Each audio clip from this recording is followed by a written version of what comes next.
Bueno, pues la reflexión de hoy la he titulado El retrato del tiempo en el que vivo.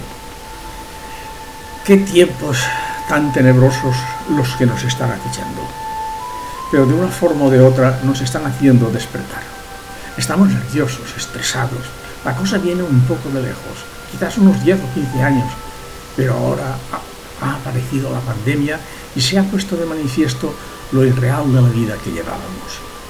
Estamos en medio de una crisis, paso previo a una nueva realidad. Es el tiempo que nos ha tocado vivir, nuestra época, y la que estamos sufriendo. Lo primero que hay que destacar es la salud mental de los humanos. Hacemos agua por todas partes. Después viene el trabajo. Quien lo tiene un tesoro, aunque luego veremos para qué sirve.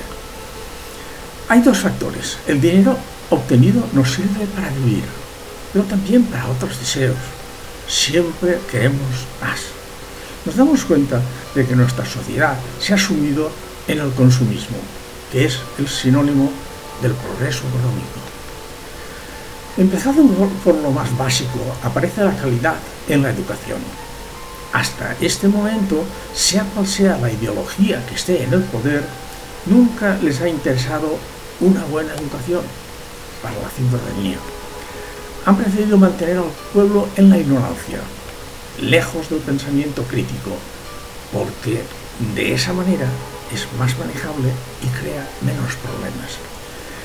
Pero es entonces cuando aparecen los listos de siempre que intentan aprovecharse de la situación.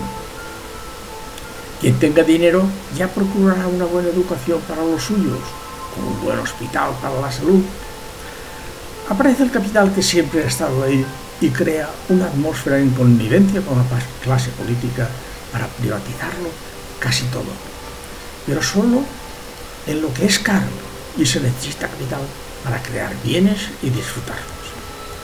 En estos momentos es cuando aparece lo privado: hospitales, colegios, universidades, residencias de ancianos, el ocio, fábricas de vehículos, bancos para financiar cualquier cosa, muchas veces construidos con capital público y que se lo ceden a manos privadas para que lo gestionen, para que se lleven los beneficios los amiguetes a cambio de dinero o favores.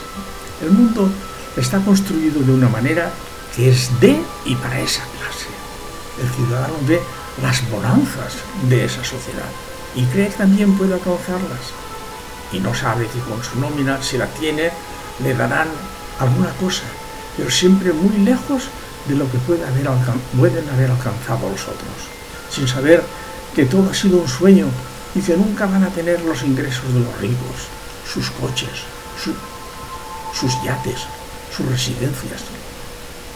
Aunque los impuestos pueden ser un buen instrumento para redistribuir la riqueza, no es menos cierto que las clases más pudientes no quieren colaborar en ello porque saben lo que se hace con ellos: los impuestos, la mercancía, el poder, para influir en la sociedad a través de la corrupción, siempre buscando el beneficio propio. Si con este sueño nos tiene entretenidos a la inmensa mayoría de los ciudadanos occidentales, imagínate el potaje mental de la gente del sur, que además de estar viviendo en sociedades convulsas, en países esquilmados desde el norte y que hasta ahora son sus espabilados los que toman el poder para su propio beneficio. Pues esta gente es la que está dejándolo todo atrás, migra hacia el norte a la espera de una nueva vida, sin saber que es un sueño.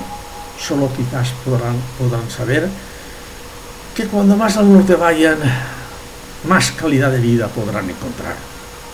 Es esta la gente la que, quedándose aquí como temporeros, sin papeles y en la puta miseria, lejos de sus familias, su cultura, su tierra, y explotados por los empresarios sin conciencia que lo único que buscan es su propio beneficio, van hacia otro tipo de vida que les va a estigmatizar por su raza. En todo este panorama nos vemos cuando hace tan solo un año nos sobrevino la crisis sanitaria, social y económica del virus, que acabó abriéndonos los ojos. y en el que aparece nuestro egoísmo sin ninguna pizca de solidaridad. Puede que ahora nos demos cuenta de que quizás nuestro egoísmo no nos va a servir de nada y que habrá que poner algo de altruismo hacia los demás para poder vivir. El problema es que la realidad va a ser tan nueva que muy pocos saben lo que hay que hacer. Siempre he sido muy observador, me cuesta tiempo comprender, llegar a conclusiones, pero a veces lo hago.